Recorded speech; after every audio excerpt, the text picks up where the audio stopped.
coefficient. So like delta I is 1, delta j is 2, delta k is 3. That's right. Got it, okay. And even the dimensionless coefficient is flat.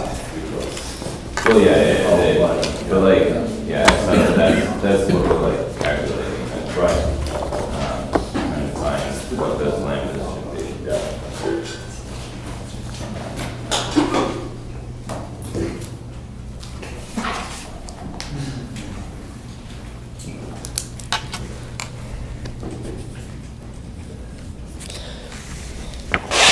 Who's Skyping in?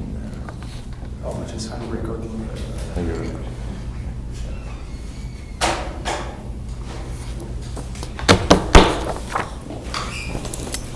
Okay, so we had, for the last two lectures, we have been working on perturbative renormalization group. And so just let me remind you, so we're interested in systems where the full Hamiltonian is a scale invariant Hamiltonian, and then plus a sum over I of couplings GI times operators, d to the d phi I of x, with an insertion of the ultraviolet cone A to the dimension delta I minus d, where delta I is the dimension of the operator phi I. And then we had shown, so here the set of phi i's is supposed to be a complete set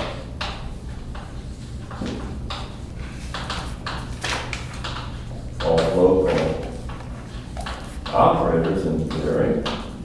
And so we had derived that as you scale from A to A plus delta A times A, or in other words, if you scale this way, then the change in the coupling GK over dl is given by d minus delta I, minus delta k, times GK minus a half SD of the sum over ij of lambda ijk times gj times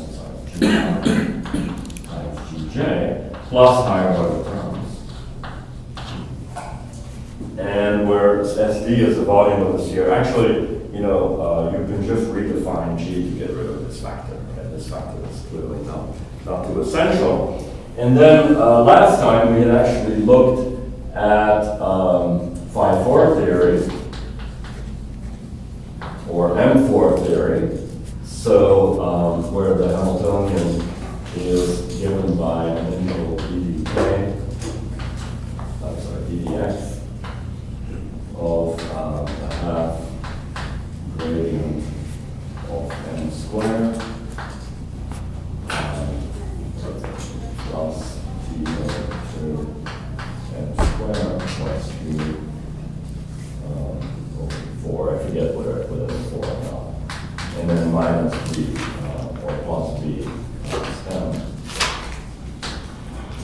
And so here, the invariant, the scale invariant Hamiltonian is just the Gaussian model, but actually it's a scale invariant Gaussian model, so it's just a half m squared.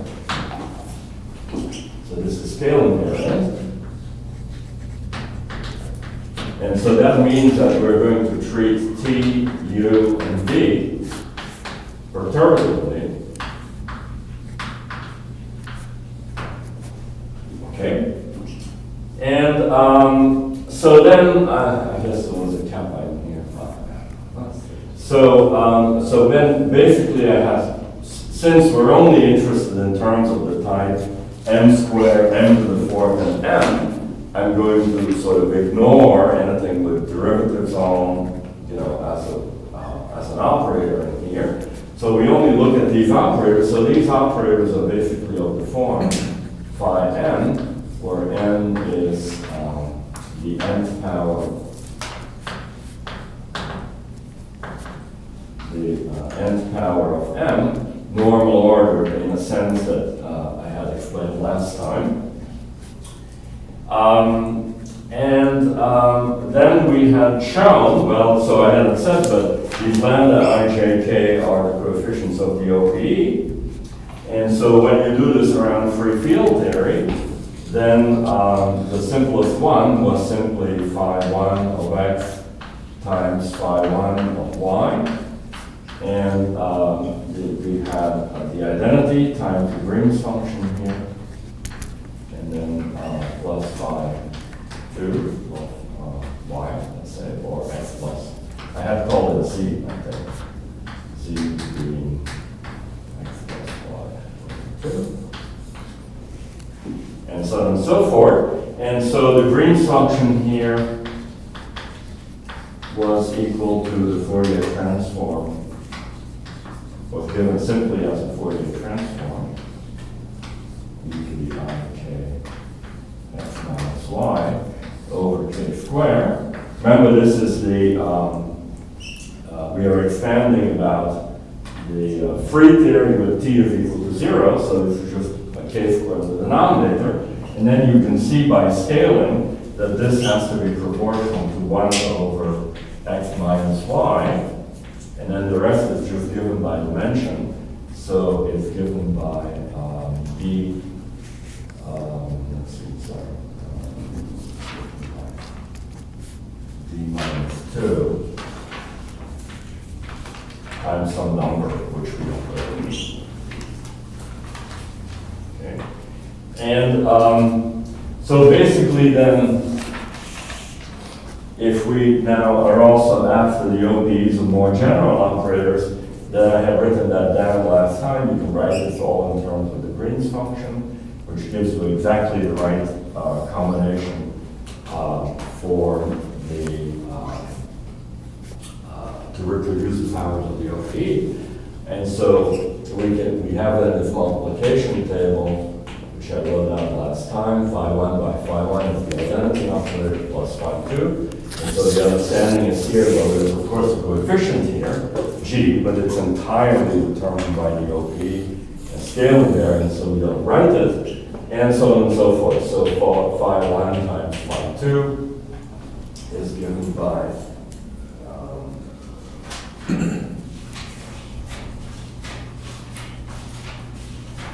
cover a lot of stuff here.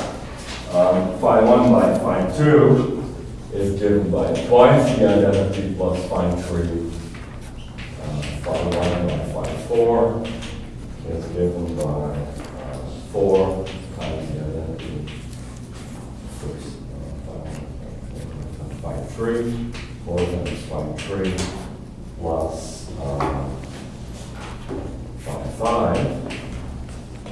Phi2 by phi2 is twice the identity plus 4 times phi2 plus phi4. Phi2 times phi4 is 12 times the identity plus 8 times phi2 plus phi6. The phi1, phi2 should have 2 phi1. Sorry, thanks.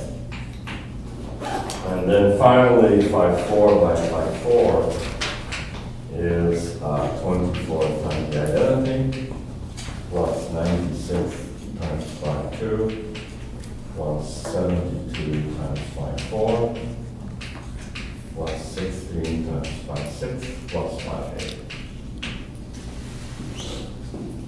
Okay, so that's the multiplication table.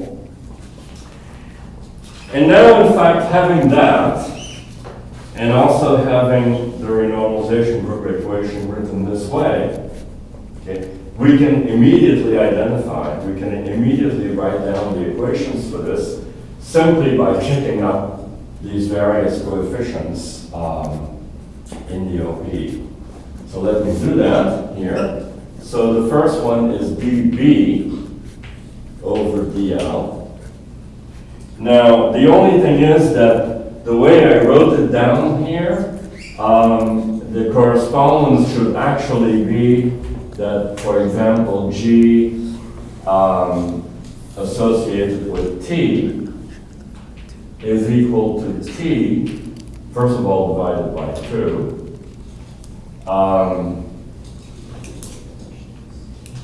Times a to the power, let's see, so here we would have this would be dimension d minus 2, this is d minus 2, so we would actually have dimension minus 2, and so on and so forth. Okay, so that's how you would write it. And then the same thing for GB. Okay. So I'm basically going to assume that this has been done, that you, yes? Not that it might, just in case it comes up, the 5, 2, 5, 4 term. 5, 2, 5, 4. Oh Yeah, sorry. Oops, that doesn't sound right. 5, 2, oops, what did I do here? I have that in my notes. 5, 8, 5, 4. 5, 2, 5, 4. 5, 2, 5, 4 is 12, 5, 2 plus 8, 5, 4 plus 5, 6. I think that's right. Thanks. Can we just go through Yes. GB again and make sure I'm just getting this dimension kind of right? Like, so it'd be, you'd have H is dimensionless, right? The G's are dimensionless. Right. Mm-hmm. And then you figure out, so M is D minus 2 over 2, and then H is dimensionless, but you have the DDX. Let's do it in detail. Let's take some time.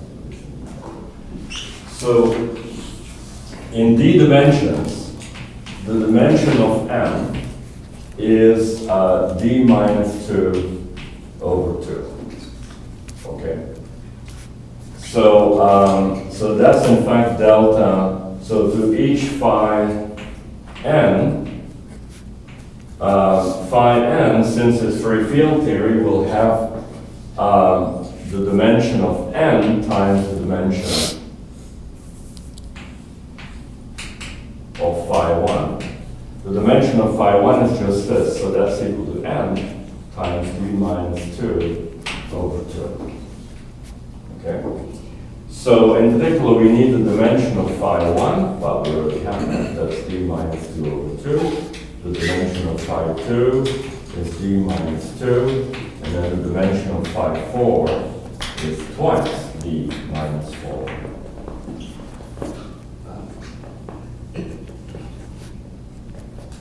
And then to figure out the dimensions of G from that is... So now, no, G is dimensionless. G is always dimensionless. And the power of A that goes on T, I guess. So now you just need this factor, okay? And so this factor is the dimension minus d.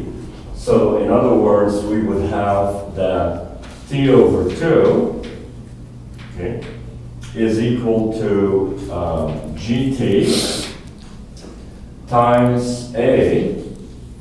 And now the dimension of that operator, which is d minus 2, minus d. So this is minus 2. Okay. Then the next one is u over 4. So u over 4 is gu.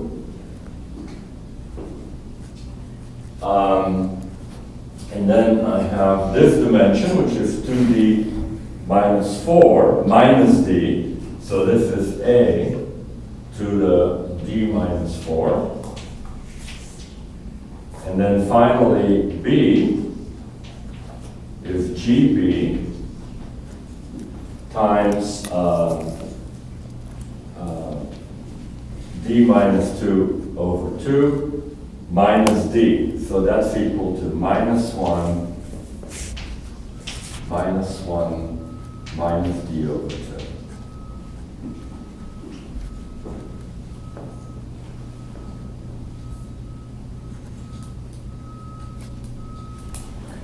Okay. Yeah, when you actually compute this, it's worth doing this carefully. Okay, so then it's best to write these things in terms of these dimensionless variables.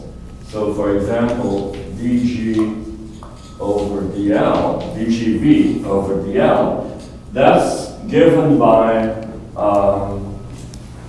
so here we would now have the coupling associated with phi 1.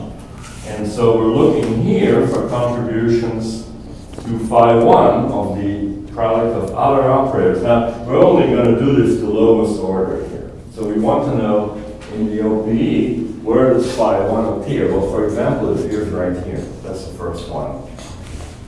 Okay. So you're going to find the, of course, we need the leading term. The leading term is d minus delta k. That's the opposite of the power of this entry here. Okay. So in the case of b, that's d over 2 minus d. So that's minus 1 minus d over k.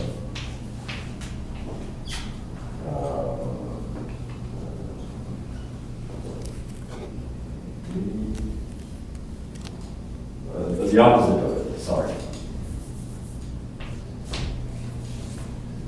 Times GB. So that term is always there. So now we go to the next one, and let me just drop this half of SD, right? In fact, we could simply here, we could rescale by SD. Rescale by setting, by letting G, whatever it is, go to a half SD times G. Okay. It's a common factor. It is really without any importance. So when you do that just sets this factor to 1 effectively. And then the next thing is, so now we have a minus sign, and now this occurs when we take the product of phi 1 with phi 2. Well, phi 1 with phi 2 will be a factor of GB, and then a factor of GT. And then there is a factor of 2. Because of here, right? Phi 1 into phi 2 is a factor of 2. But then also here, there's an extra factor of 2, because I has to be 1 and j has to be 2. However, I can also have I equal to 2 and j equal to 1. That also contributes. So there is in fact a factor of 4. Now I go further through the list, and I see that in the multiplication table, so the only operators to be retained is phi 1, phi 2, and phi 4. These are the operators that occur in the Hamiltonian. And now I see that in the product of phi 1 with phi 4, okay, there is no phi 1. So that coupling doesn't occur. And then the product of phi 2 and phi 4, or phi 2 and phi 2 and phi 4 with phi 4, phi 1 can never appear because of Z2 symmetry. So that's it. That's that piece of the equation. So the rest is plus order G to the Q. Can you explain that rescaling? It didn't help. It seems like it only affected one term but not the other. No, I'm going to here multiply the entire equation by a half S sub D. Okay, that's the first thing. So now you will see that then this coupling is multiplied by a half SD. Okay, this one is, and this one is multiplied by the square. So I just absorb it in the definition of GK for all of them. Other questions? So you see this was easy, right? Without doing any quantum diagrams. We actually got the first RG equation. Now the next one is GT over DL. Well, first of all, there is again the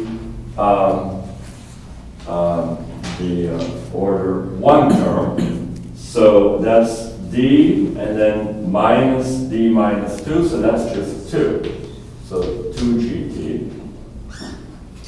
Then we have a minus sign, and we now need to figure out in which OPEs phi 2 occurs. Now, phi 2 occurs a number of times. In particular, it occurs in this first OPE here. So it occurs with a factor of 1. and the two operators are the same, so there is no symmetry factor from doing the sum. So in fact here we just have GB squared.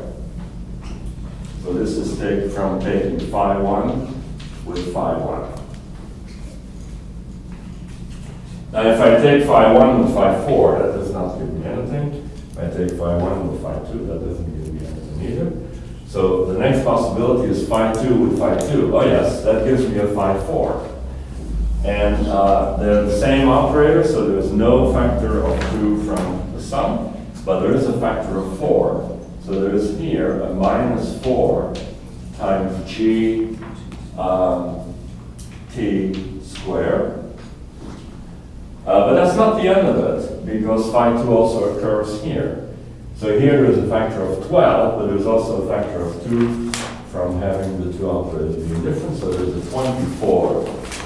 So I have a minus 24 gt times gu. Yes? So out of fairness, we considered phi 1 times phi 3 last Tuesday. Yes. I assume we don't count that because there is no phi 3? Because phi 3 does not occur in this Hamiltonian.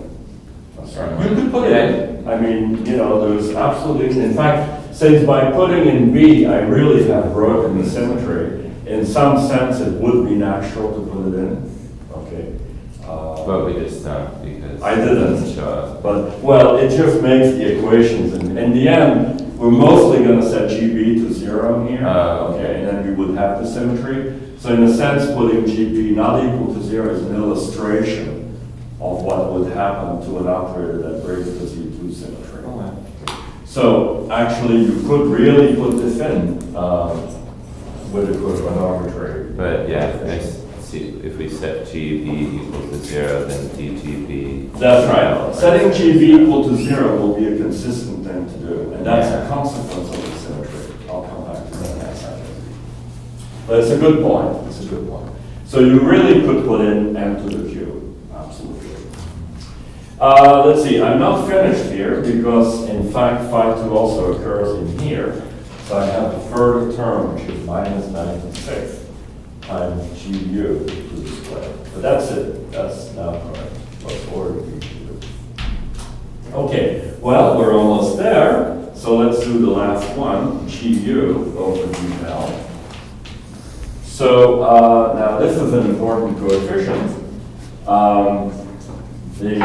So we have there d minus this dimension. So that's equal to 4 minus d times gu. And now we need to see in this table of multiplication where phi 4 occurs. And so we see, for example, it occurs in phi 2 with coefficient 1. So we have here minus gt to the square. And then it occurs in phi 2 times phi 4, which are two different operators. So we need a factor of 16 times gt gu. And finally, it occurs in the last, where we have minus 72 times gu to the square. Now, you see, Albert, if you included the coupling for the tree vertex, then there are a lot more terms. So. Not relevant. So indeed, so this is, in a sense, an important point. When B is equal to 0, then you have an enhanced symmetry. Okay. And if this is a very general point of view, if you wish, or result, whatever, that if you, in a Hamiltonian, enhance the symmetry by setting one of the coefficients of an operator to 0, okay, then in fact, that operator will remain 0 through the evolution of the renormalization group. Okay. This is sometimes called naturalness. Naturalness basically is if by setting a coupling equal to 0, you enhance the symmetry, then in fact it follows that that coupling remains 0 throughout the renormalization group equation. This is called naturalness. Actually, naturalness is maybe a little bit more general than that, in the sense that if by setting a coupling equal to 0 you enhance the symmetry, then in fact it is natural to keep that coupling small. Not just 0, actually small. Okay. So where do you find applications of naturalness and non-naturalness? For example, in QCD, sorry, I'm a particle physicist, so my example is going to be from particle physics now. But in the standard model, the mass of the up and the mass of the down are small. We've already discussed this once. Is this natural? They're not 0. So the question is, for naturalness, if I were to set the masses to a small amount. to 0, would that enhance the symmetry? Right, that's the question. Does it? If I set the mass? Yeah. River? Isn't it like chiral symmetry or something? That's right. So basically, if the mass of a fermion is 0, right, then left and right-handed components transform independently, and that enhances the symmetry. This is called chiral symmetry. So if you set the mass of the up and the down equal to 0, instead of, well, first of all, if you set the mass of the up equal to the mass of the down, then you have exact SU2 isospin symmetry. Namely, in that case, the mass of the proton and the neutron would be, from the point of view of the strong interactions, degenerate, because the mass of the up and the mass of the down are equal. Would the mass of the proton and the neutron actually be equal? No, Because most of it comes from gluons and stuff that isn't the mass of the quarks. the gluons is okay. Well, I mean, the kinetic energy of them, not their mass. No, there's one more thing. This is a charge. The charge, right? So there is a charge renormalization. So in particular, setting mu equal to md from the point of view of the full standard model is, in a sense, unnatural, because they're still coupled to the electromagnetic interactions. But if you then set them equal, to 0, that's actually natural. And this symmetry gets enhanced as you do that process you do right. Okay. So this is natural. So having the masses of fermions in general small is natural. Now, is the mass of the Higgs being what it is natural in the standard model? It's not 0. It's not 0. However, now of course you will say, well, it's the heaviest, one of the heaviest masses in the standard model, so of course it's natural. It's not particularly small. But if you think of grand unification, of having a very large scale, the Planck scale maybe, right? Then the mass of a boson is not protected. There's no symmetry. If I set the mass of the boson to 0, there is no symmetry that is being enhanced.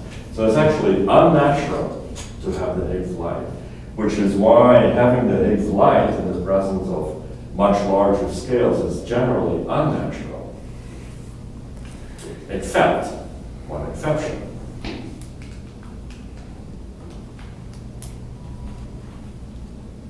Well, we saw that it's natural to have the mass of a fermion light. How could we marry a fermion and a boson? Supersymmetry. So if you have supersymmetry, then the fact that the lightness of a fermion enhances chiral symmetry, and that it's tied to a boson would make it natural. So that's why these arguments that the Higgs can be light provided you have supersymmetry. Of course, we don't have exact supersymmetry. It's also broken, but if the breaking scale is not too high, then that's still natural. Anyway, I'm just telling you this, right? So that this becomes part of your general culture. All right. So, so here are the equations. And now you actually also see explicitly on these equations that if I set b equal to 0, then in fact I do have an enhanced Z2 symmetry.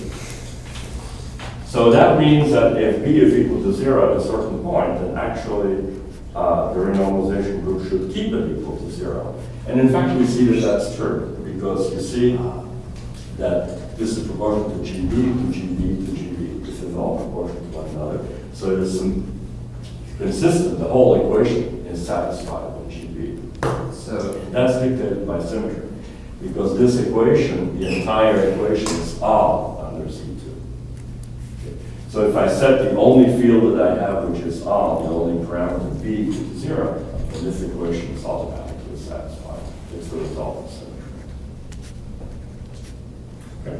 I have a question. So Yes. if we were to send GU to 0, we'd see that there's still a GT squared. So is that? Oh, yeah, right, that you can't do. Right, okay. So now we're going to be more systematic in the analysis of the equations.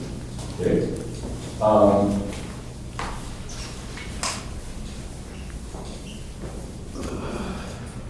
So now let's analyze.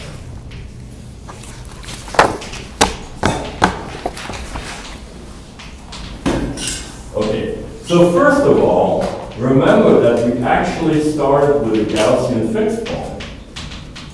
The whole idea of doing this perturbative RG was to start with a known fixed point and then perturb around it. So the Gaussian fixed point here is t is equal to 0, u is equal to 0, and b is equal to 0. Is that a fixed point of these equations to this order? Right, okay, because on the right-hand side, when the g's are 0, then everybody is 0. So this is indeed true. This is just a check, of course, that we didn't make some silly mistake. Okay. Now, the other thing is, at the Gaussian fixed point,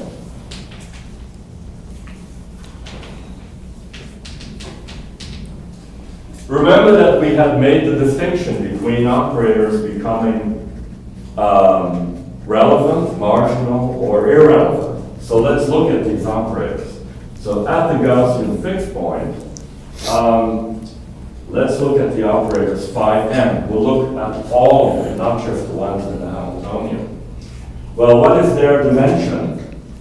Well, their dimension delta n is n times d minus 2 over 2. And whether an operator is relevant, marginal, or irrelevant has to do with the sign of this first term. Okay. So if the dimension is smaller than d, then the operator is low dimension relevant. Is relevant. Okay. So if d is larger than delta k, or in this case n, yes, then the operator is relevant. If d is equal to delta n, then it is marginal.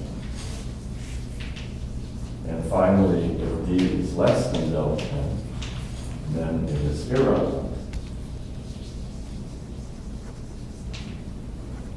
Of course, these are all evaluations of the dimension at this Gaussian fixed point for the moment. Okay. And so now you see, well, this depends a bit on the dimension. So if we compare d minus delta n, this is d minus n, d minus 2 over 2. Okay. And so we can also write this as d times 1 minus n over 2, and then plus n.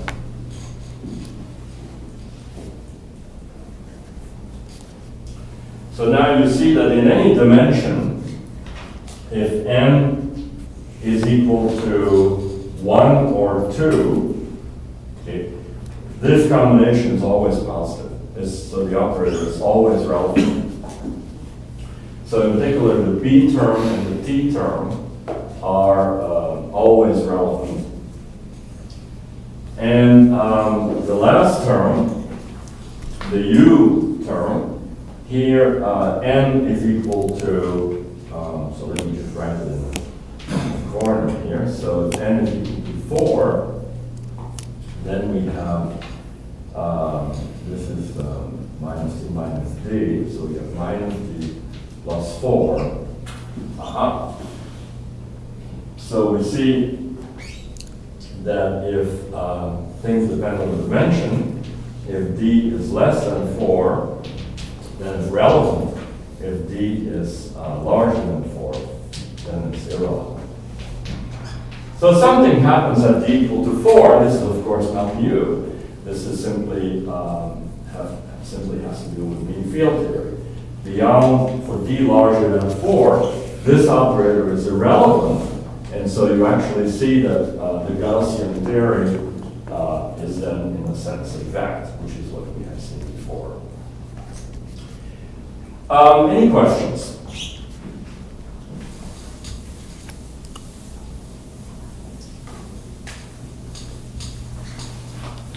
Okay, so here I've just reproduced all the results, qualitatively all the results that we have discussed and derived with the Gaussian fixed point. But of course, we're interested in not just the fixed point that we started from, we're interested in seeing whether there's a new fixed point.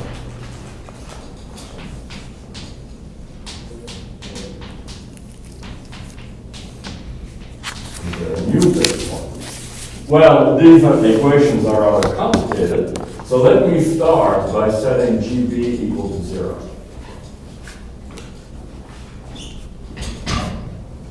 Okay, so if GB is equal to 0, then one equation is taken care of. Well, that still leaves two equations. So that's hard. So if you have to analyze them in general, it's not so easy to see. So let's in fact set, to begin with, let's set GB equal to 0 and GT equal to 0.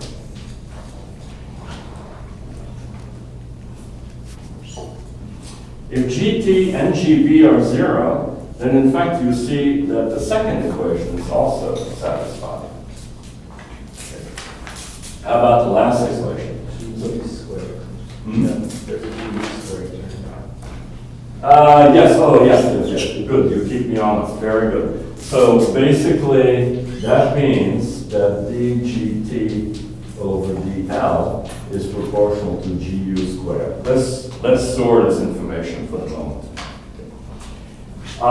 So in fact, let me rather say that we'll set this more or less equal to 0. Now let's look at the last equation. When GB and GT are approximately 0. So then we have 4 minus D, GU, and then minus 72 times GU squared, plus I over.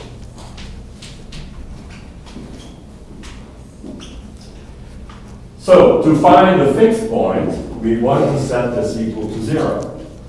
Well, if D is larger than 4, if D is larger than 4, then we would have a solution either GU is equal to 0, so this is just a Gaussian fixed point, which we have already dealt with, or we would have GU negative. If GU is negative, that leads us to an instability. That's not possible, so the only thing that's left over is the Gaussian fixed point. However, if D is less than 4, then you see this term is positive, this term is negative when GU is positive. So now there is a solution. And in fact, it's easy to see.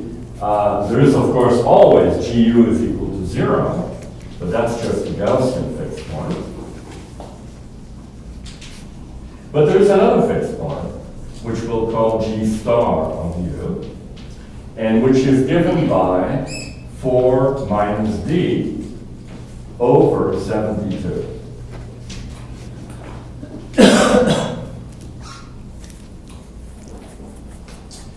Now we're going to be mostly interested in the case.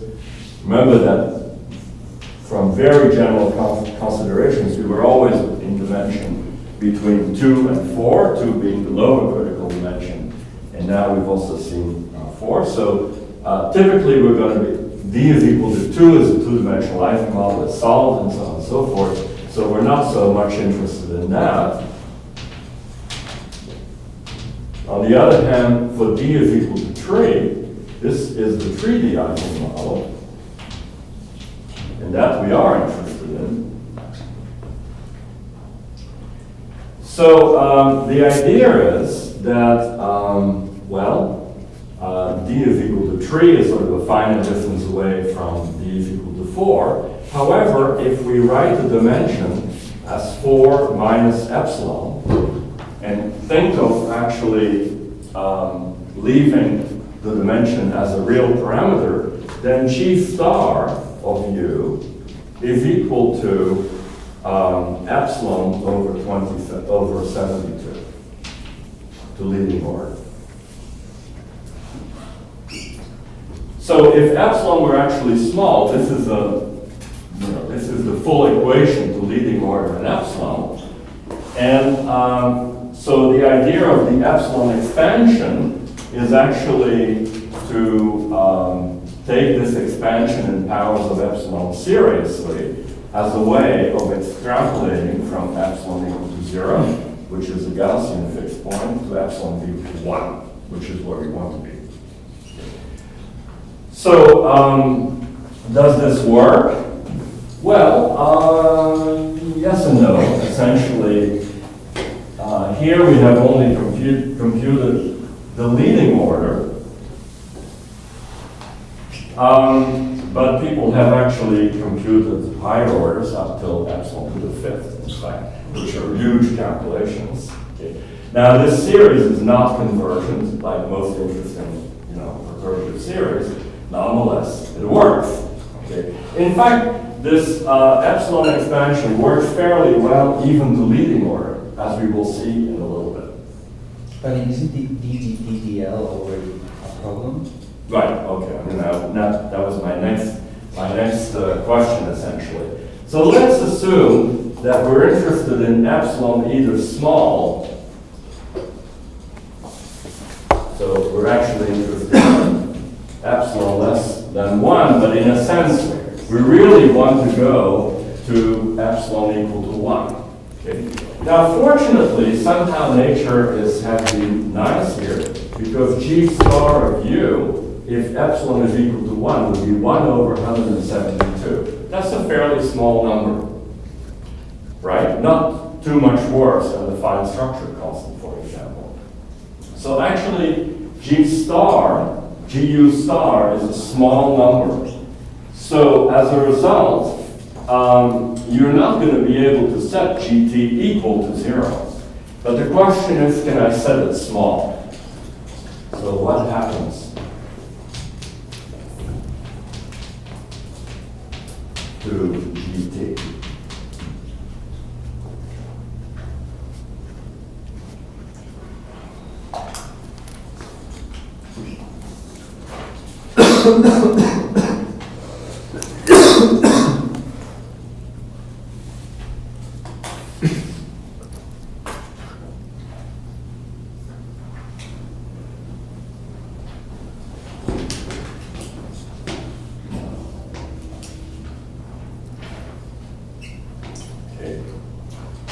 So basically the assumption is going to be, if we take GT, is it consistent to assume that GT is in fact on the order of GU squared?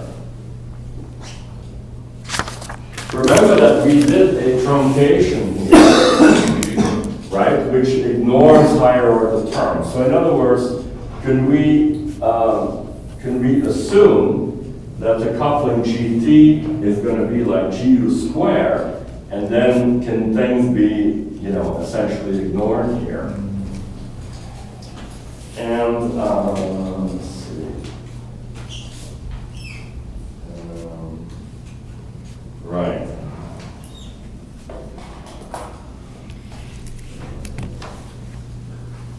So let's see. So if we assume this, this would justify that in the last equation, that it is consistent to neglect this term and that term, because this term will be of order GUQ, this term will be of order GU to the 4, both of which you have neglected anyway.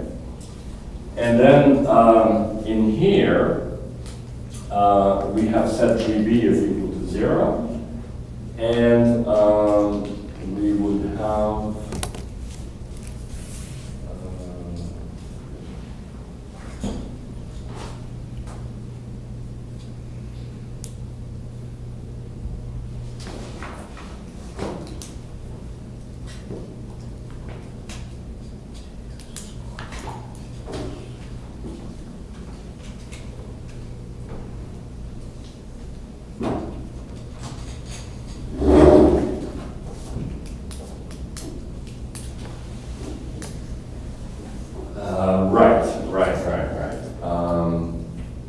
so let's look at the equation for GT. So dGT over dL. So the first term we keep, 2GT, and then GB squared is gone. We have minus 4GT squared, and the next term, minus 24 GU times GT, and minus 96 GU squared.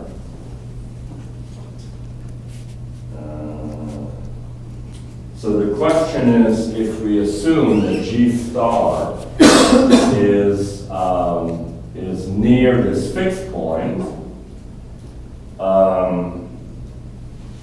does that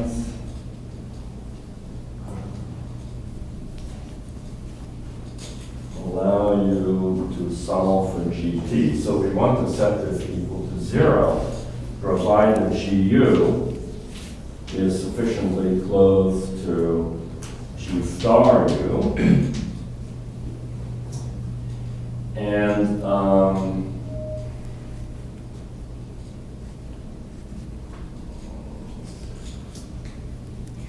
right, so we'll just set these to constants.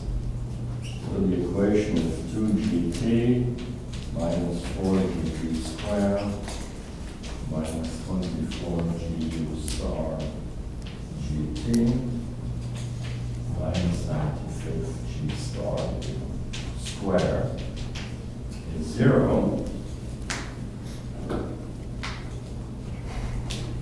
And in fact, you see that if you set GT, if you assume that G star is small, then you can set GT star to be of order GU star square. In fact, with a factor of 48, GU star square.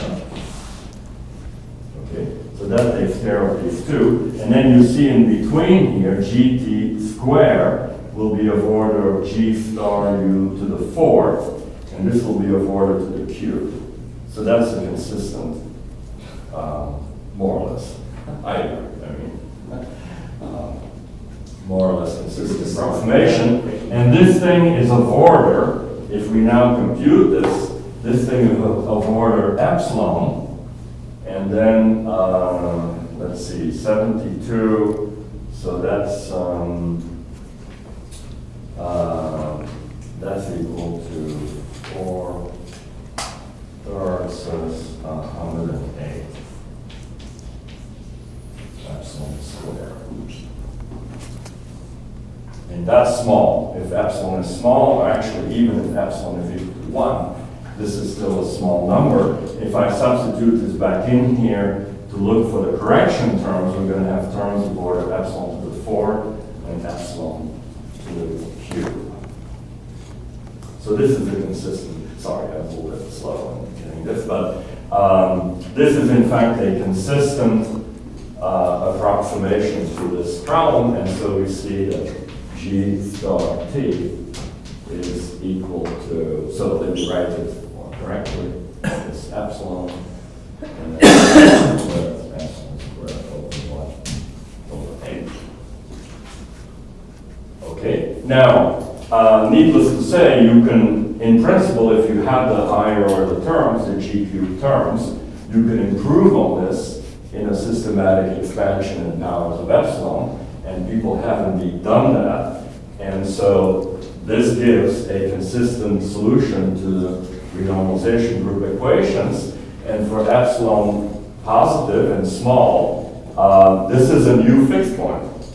Okay, this is not the Gaussian fixed point. This is a new fixed point. And so in fact, this fixed point is what is called the Wilson-Fisher fixed point.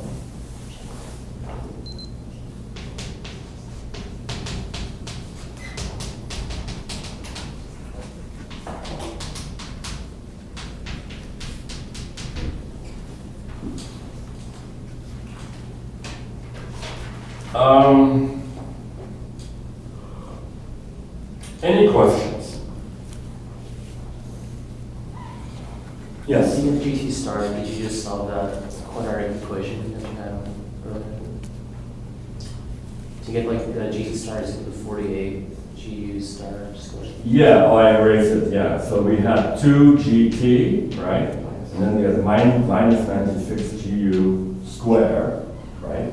So in other words, GT is 48 GU square, and then GU square we took from here, so from here actually. So did I do this right? So 48 times epsilon square over 72 square. You just had a quadratic equation without throwing out the GT squared term, Right. and you could have just solved it. I could have, but then, you know, in a sense, you could do that, right? However, you have to remain within the approximation in a way that you're using. And the approximation is I really don't know what the G cubed terms are. Okay? So you might have had the exact solution, but in some sense, you would have naturally expanded in powers of epsilon. But it seems like we're expanding in these G's, not epsilon, because epsilon. No, okay, the idea, maybe I didn't quite do that systematically, but the idea is to expand in epsilon. That's, you know, systematic, because that's a single parameter, and then in terms of that single parameter, you can get G star U and GT star. There should only be one parameter in which you expand in general. And you could probably solve it, and you'd probably do like epsilon squared over like 120. But like epsilon squared is epsilon, it's the same, it's 1%. No, okay, but there are different things here. So the first thing is that it is claimed, right, the epsilon expansion is actually an asymptotic expansion in powers of epsilon. And that's the first thing you do, and you derive that, you know, term by term in epsilon. Now, you have in principle no right to set epsilon equal to 1 in that, because it's only an asymptotic expansion. Nonetheless, as we have learned from QED and so on and so forth, asymptotic expansions often actually, you know, work quite well. And that's motivated by the fact that G star in practice is, you know, a fairly small number. Okay, so. And this is not math, okay? This is really physics. Yeah. Other questions? I have another question. So you said that in real life, a lot of times if you go to higher orders, they start to diverge, right?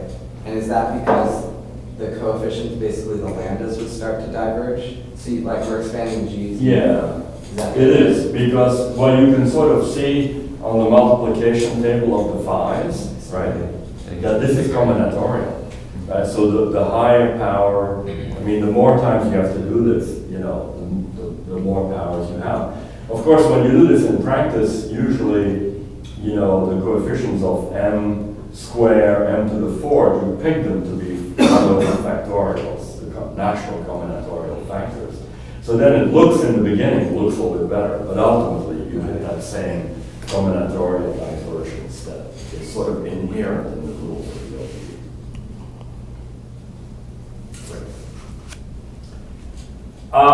If you want to actually see this done, so a good place for reference is Wilson and Kobe in the physics reports of 1973. But if you want a textbook instead, then there's this book by Zinjustad. I think called Field Theory and Critical Phenomena or something like that. It's a telephone book, it's very big. But it has this, I mean, it has, a third of the book essentially is about this. He's one of the people who carry this out. Is it a red book? It's Oxford, so it has this red sort of label across it. Yeah. So yes. Is the original paper readable and understandable? Is it available? Wilson and Kogut? Yeah.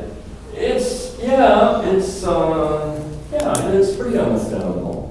Yeah. There is also there is a Wilson alone, RMP. I think I mentioned it once, Reviews of Modern Physics, 1975, which is specifically critical phenomena, which is also readable. It does less of the Epsilon expansion. I find it actually more readable than this paper. It has always been on my shelf, since I was a grad student.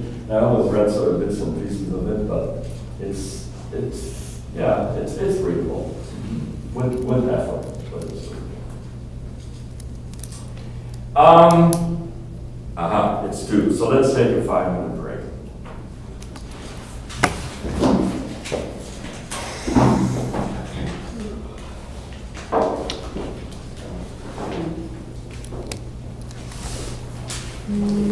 I have a question, Eric. Yes. You know this integral you wrote up as sort of a toy model for asymptotic series the other day that we were discussing. So the other day, Alec and I sat down and we sort of looked at exactly what's happening. And you definitely see that if you expand in powers of u, namely if you take the sum outside of the integral and you do this, you get something divergent. So the problem essentially is that you can't exchange the sum and the integral. There's some like non-uniform convergence going on or something. But I wonder if you were to take this series that diverges on face value, and is there some way to still extract the information that the original expression obtained in some clever way? Yes, it's called a Borel transform. Okay. And it's actually putting the sum back into this integral form. That is, in a sense, what a Borel transform does. So let me try to remember how this works. So you basically do a Laplace transform.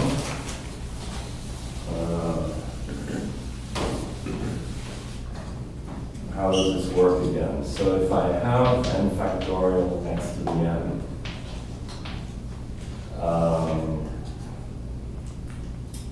so I have to do some integral dx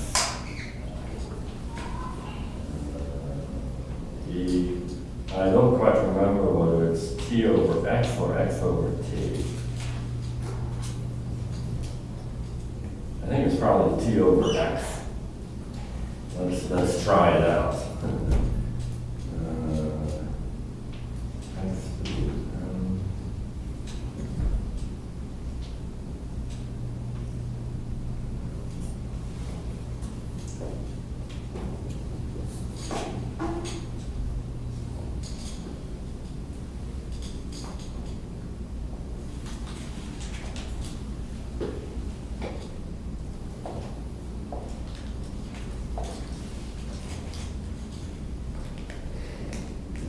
I don't quite remember what you put here.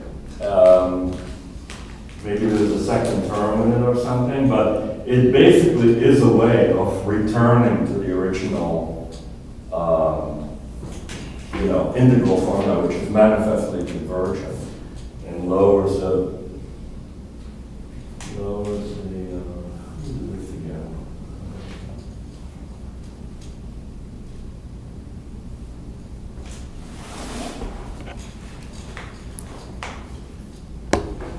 I think this should be correct.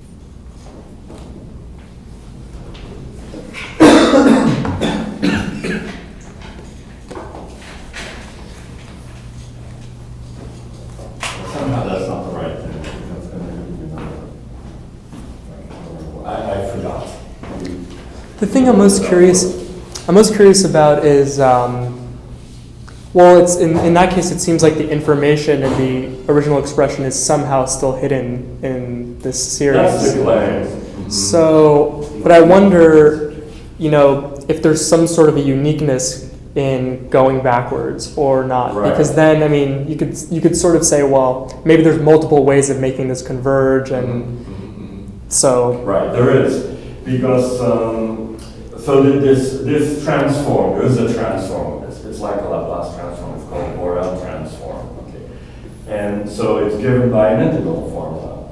And now there is indeed an ambiguity as to what the poles are on the real axis. That's the point. Okay. So you can reconstruct the original function, but up to any poles on the real axis which you wouldn't see. And when this is a perturbative series, if you have a series in powers of the coupling constant, like in QCD, okay, then these poles in the Borel plane,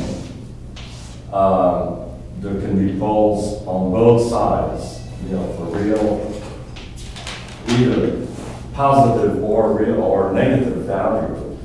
And if I remember correctly, but this is a long time that I've thought about this, is that instantons give you poles on one side, and on the other side you have what's called renormals. Okay. Now the reason instantons give you a contribution of this is not all that surprising, because remember that their dependence on the coupling is like e to the minus 1 over g squared. If you attempt to expand this in powers of g, it's 0 to all orders. Okay. So the Borel sum, in a sense, contains this kind of instanton contribution. Okay, but to be able to see it, you need this divergent thing. So anyway, this is related to the appearance of instantons and renormalons, which are an infrared type counterpart, which I never understood anything about. It was invented by Poe and Libetov. So I never really, I mean, there are people who know this kind of stuff. I don't. I never really understood.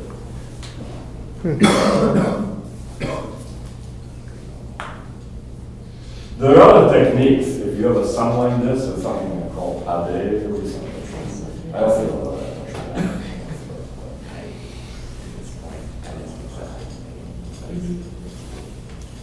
But yeah, the key point is that these things show up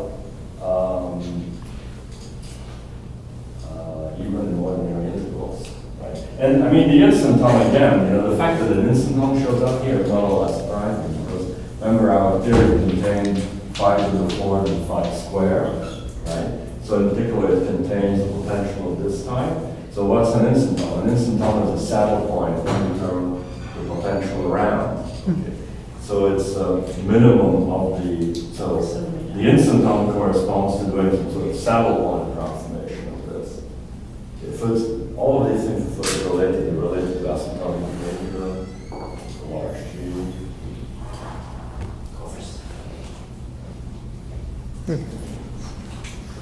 But yeah, normals I never really use them.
Yes. So when you keep those higher order terms, when solving for GUT star, you get that it's linear in GU star?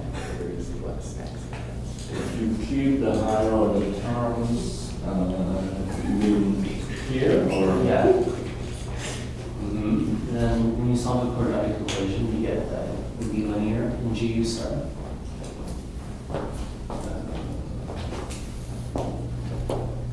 You mean because of this term? That's a leading term.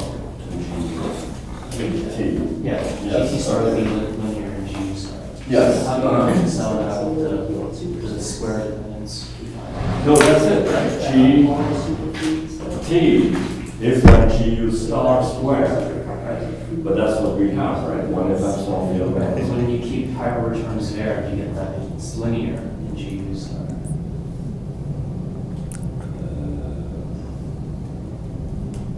Why? This would be GU to the Q. This would be GU to the 4. That was just something. It's like,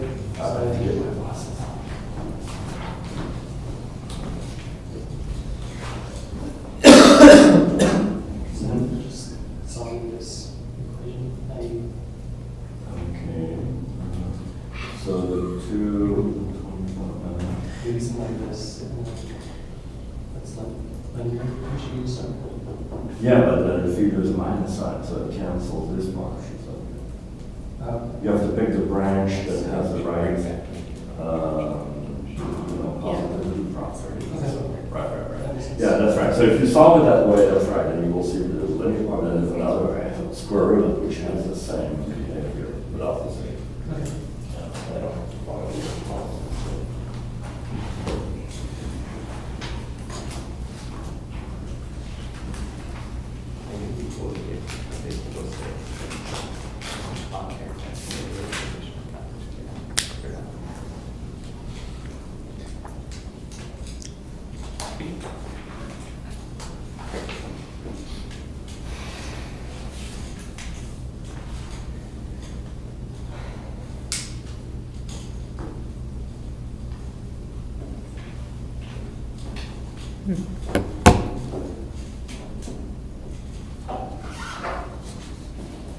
Okay, so now there are many things you can do with this Wilson-Fisher fixed point. Of course, the obvious thing to do is to just recompute all the critical exponents. Now, I'm not going to do that, but I will calculate one. There was one that gave us a particular problem, which is alpha. Remember, in mean field theory, we found that alpha was equal to 0. And in including fluctuations, we found that alpha was equal to a half, I think, or something like that, or a quarter.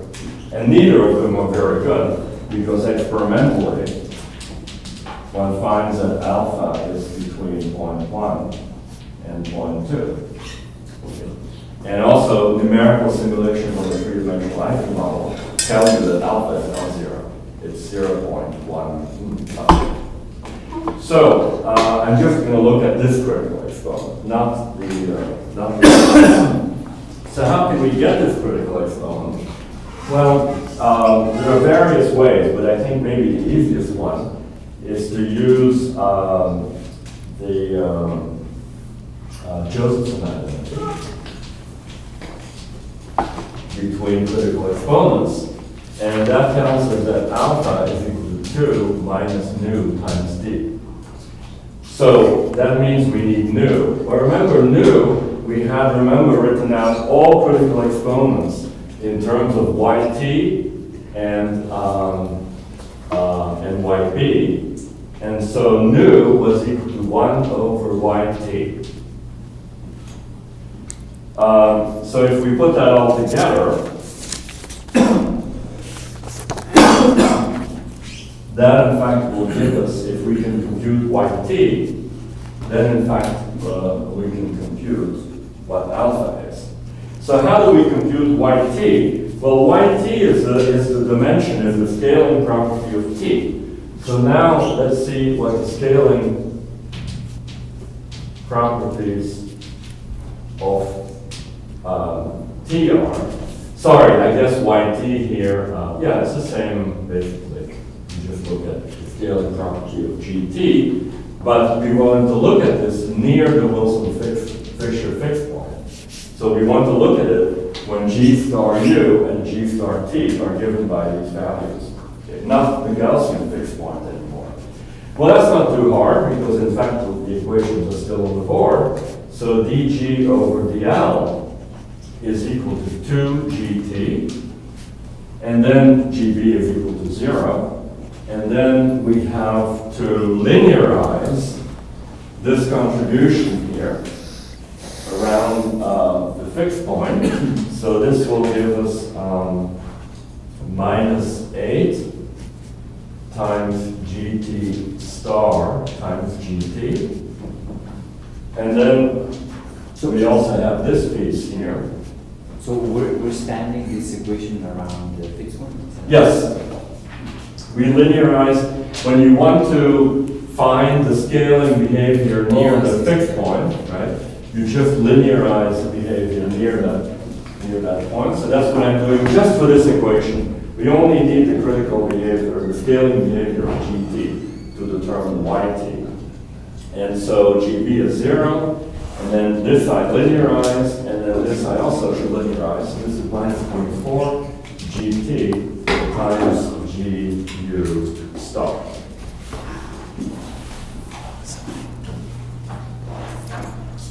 And in fact, yeah, I did not write this very well. I really should write this as a deviation. So gt is equal to gt star plus, let me write it as g hat t. So then this is an equation for g hat t. This is g hat.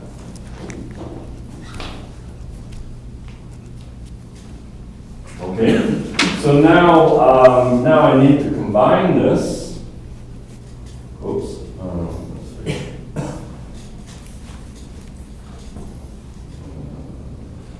Let's see. Sorry, this is of higher order. This term is of higher order. This term would be of order epsilon squared. So actually, this I'm going to neglect. And so I have twice minus 24 g star u times g hat t. Plus higher order corrections.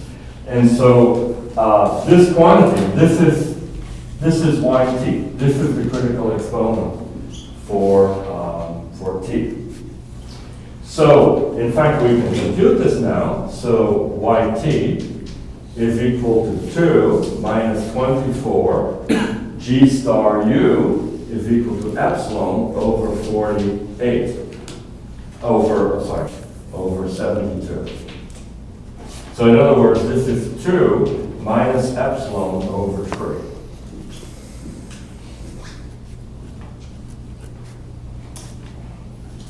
Okay, so let me just continue in the corner here since I'm basically done. So if yt is equal to 2 minus epsilon over 3, then 1 over yt is equal to a half plus epsilon over 6. I just invert this relation up to leading order in epsilon.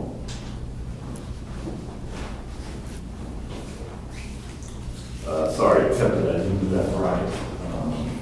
So let's see, I divide by 2, and then I have another 2, so divide it over 12. Okay, I write this as 2, and then 1 minus epsilon over 6. So then I invert this, that gives me a half times 1 plus epsilon over 6. So that's this. And so that's in fact equal to nu. And then I need alpha, so alpha is 2 minus a half plus epsilon over 12 times d, but d is 4 minus epsilon. So this is equal, now we want to keep this only to linear order in epsilon. So we have a 2 here, and then we have a minus a half times 4, so that's 0. So the term of order epsilon to the 0 is 0, which makes sense because that's mean field theory, right? That's 4 dimensions. So now let's pick up the next term. So the next term I have minus a half times minus epsilon, so that's a half epsilon. And then the next term is minus epsilon over 12 times 4, which is minus epsilon over 3. And combining all that is epsilon over 6. Now, as it happens to be, if I take epsilon equal to 1, then 1/6 happens to be 0.15. 0.16, whatever it is. Okay, so actually, we're home. Even the leading order in the epsilon expansion, alpha actually does agree with experiment and also numerical simulations. Okay. So that's not trivial. I mean, this is a universal number, right? This is a universality class that governs, of course, the three-dimensionalizing model, which governs magnets in one direction, which governs mixtures and so on and so forth. This is a highly non-trivial number. And so the fact that you get this neither from mean field theory nor from fluctuations alone, but actually this procedure does give you this. The other critical exponents, well, they were non-zero to begin with, so there are small corrections which you can compute, but that's, sort of secondary to this thing. And these things have been computed, as I said, up to order epsilon to the 4th or epsilon to the 5th, depending which one, and actually are in very good agreement in general with results from other, either experimental or numerical simulations. Now, this is not actually just really one fixed point, because I have only taken the simplest model where you have a single real M field. Okay, but if you take now the models that we had discussed before with ON symmetry, where you have M of the fields M, then each one is a different universality class, because the symmetry is different, and for each one of them, I can write down the renormalization group equations. You can see from the contraction in the OPE, right, if you have N fields, the combinatorial factors will be different. So the renormalization group equations will be different, and the critical exponents will be different, actually, and calculable and predictable. And when, checked, they agree. So this is the perturbative renormalization group and epsilon expansion. That's basically it. Is it true that alpha is an asymptotic series in epsilon? I think everything is, So then, what does the behavior look like with successive orders since, it's divergent? Is it just sort of a weird behavior? Well, yeah, it's typical of sort of asymptotic theories, right? Where you start out with, epsilon, right? Like here, epsilon over 72, that looks pretty innocent. And then you have plus epsilon squared over 3, right? Then you have plus 16 epsilon to the cube, and then you have 1,500, I mean, that's the kind of thing I'm just improvising here, but that's the typical kind of thing you get. Actually, when you have calculations with fermions, like in QED, when you actually look at the series, it doesn't look all that bad at all. But it's just that from general principles that it is only asymptotic. But from a finite number of terms, there is no way you can distinguish an asymptotic expansion from a conversion expansion. Because I can always add a polynomial. You would never know the difference. So it's a funny business. And as I said before, for QED, or for this, it's not really known why this works. It does work, but exactly why is a little bit tricky. I don't think anybody really understands that well. Okay, so this is pretty much what I wanted to say about the epsilon expansion. And so the last thing I wanted to do today, and by the way, the last Thursday, there will be no class, the 5th. Okay. So So there are 2 classes after this. So in these 2.5 classes, what I want to do is actually the one remaining thing in the sense that we have not done, and that is systems in low dimensions, namely close to the lower critical dimension. We've done mean field theory, then we do the epsilon expansion. Okay, of course, we could be bold and say, well, just if extrapolating from epsilon 1 to 0 to 1 worked, then maybe 2 would also work. That's not really true anymore, okay? Because the differences become too pronounced. So what I want to do is discuss systems in low dimension, especially 2 or close to 2.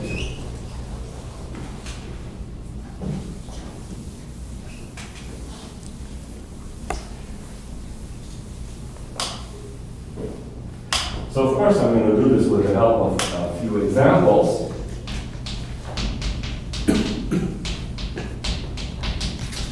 So what that really means is B is larger or equal to 2.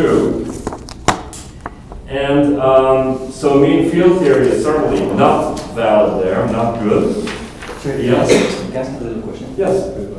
So the only reason we obtain a different value for alpha, that seems to be the correct one, is because we're studying other fixed point that is not the Gaussian. Yes. That's the only. That's right. That is the reason. So basically, I could have discussed it somewhat more generally, but basically, the Gaussian fixed point is just the leading, the leading order, and then you have unrenormalized dimensions of the operators. Okay. As you add the other terms, or as you expand around another fixed point, then of course these higher order terms will influence what the scaling dimension is. So the dimension depends on which fixed point you're near, and that's of course good. I mean, that changes the dimensions, right? But does this say that somehow the Gaussian fixed point is wrong, or? Well, it may be right for certain models. For example, we've seen here, if the dimension is 4, right, then the Gaussian fixed point is actually, the right description of the theory.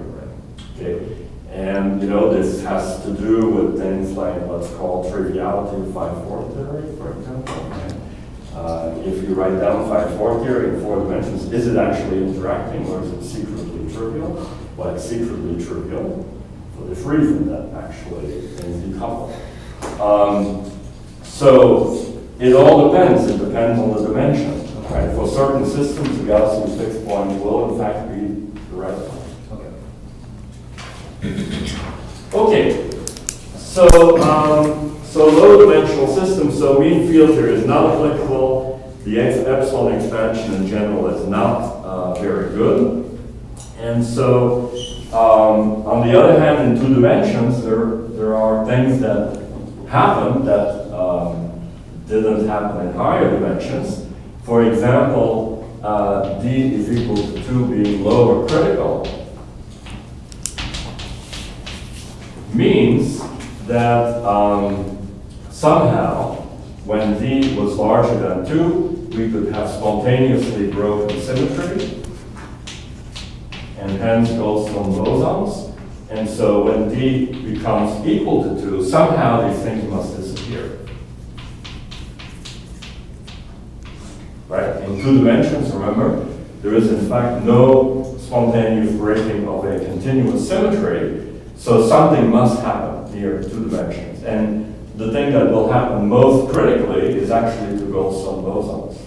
So for that reason, I'm actually going to look at theories that would be Gaussian bosons in dimension larger than 2 and see what happens to them when we're actually in 2 dimensions.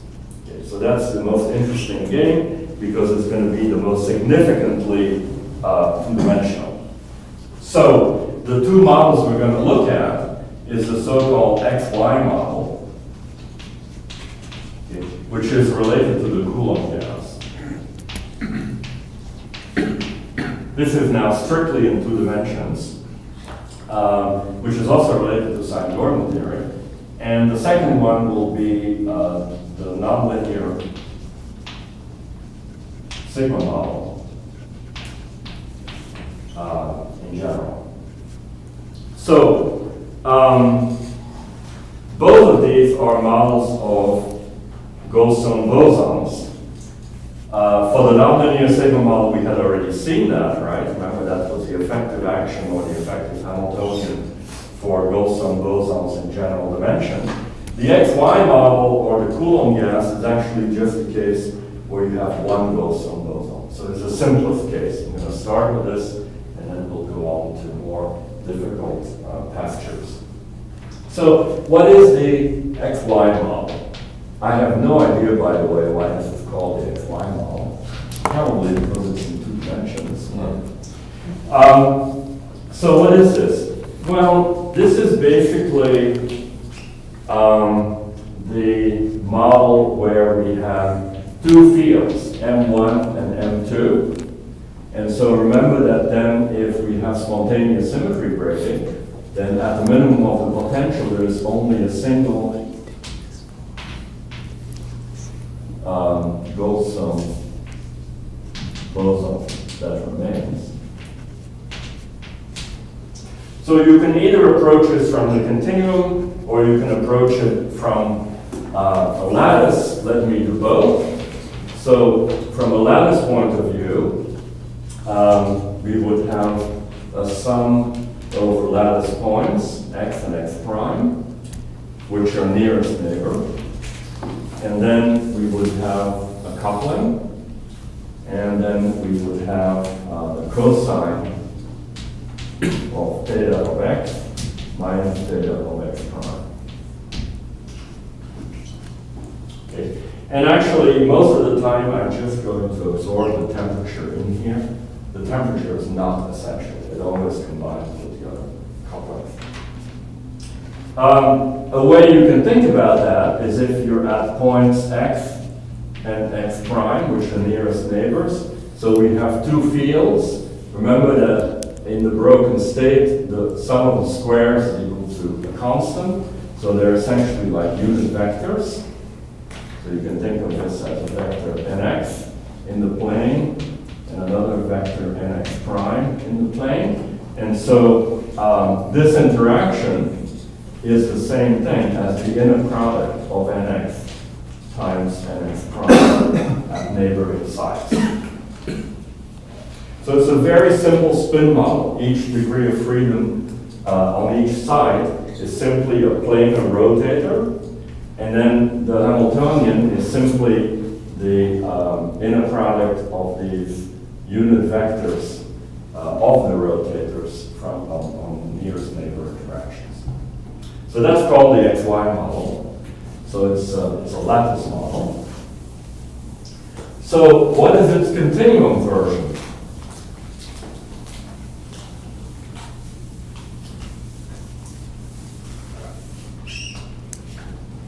Well, so this is lattice. So continuum, well, it doesn't take you long to see that the fundamental degree of freedom is a single angle, theta, of x. X is 2-dimensional here.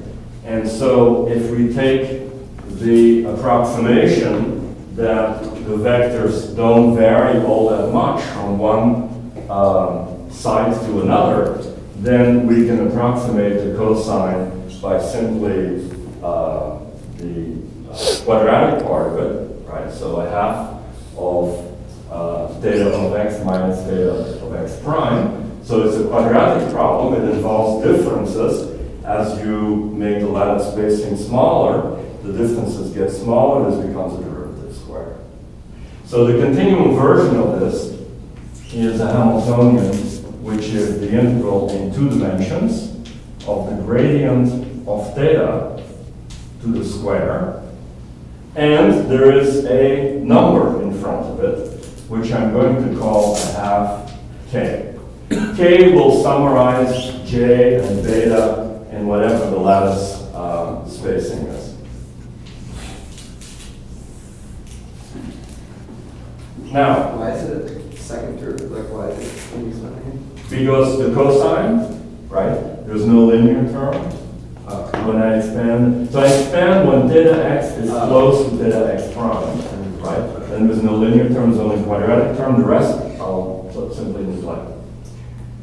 Is this the Gaussian model? Have we already dealt with this? Albert says yes. Who Except says it's no? the wrong dimension. The wrong dimension? Why? Because in d-dimensional. Well, I said b equals 2. Well, but isn't d equals to not always allowed?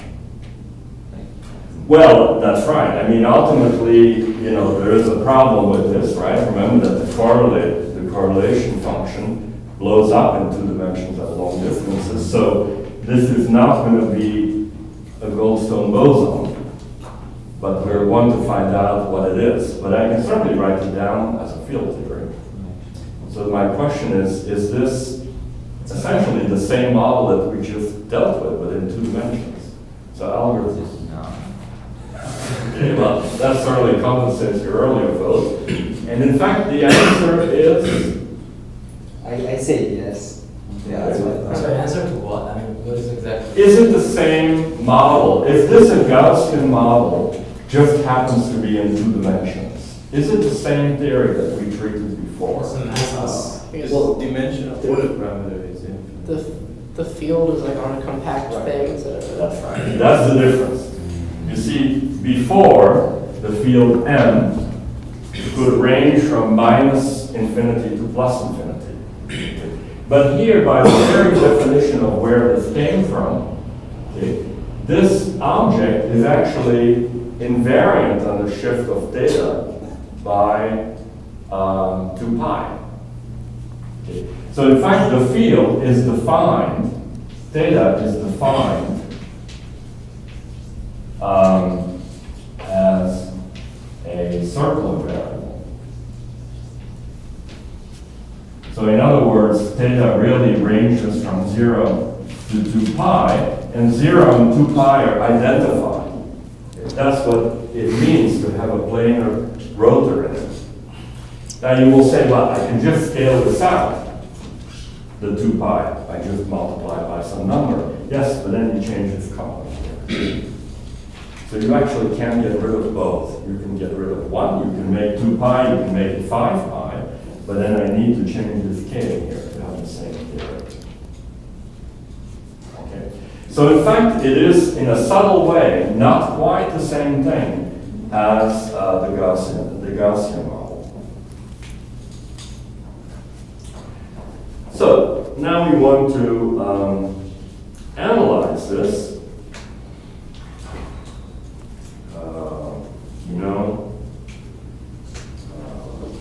I think I should probably stop here. 20, yeah, 23.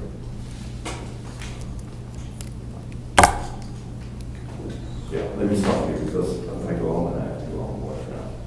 Anyway, so next time I'm going to show you how you analyze this model and how this model actually contains a lot more stuff than you would think.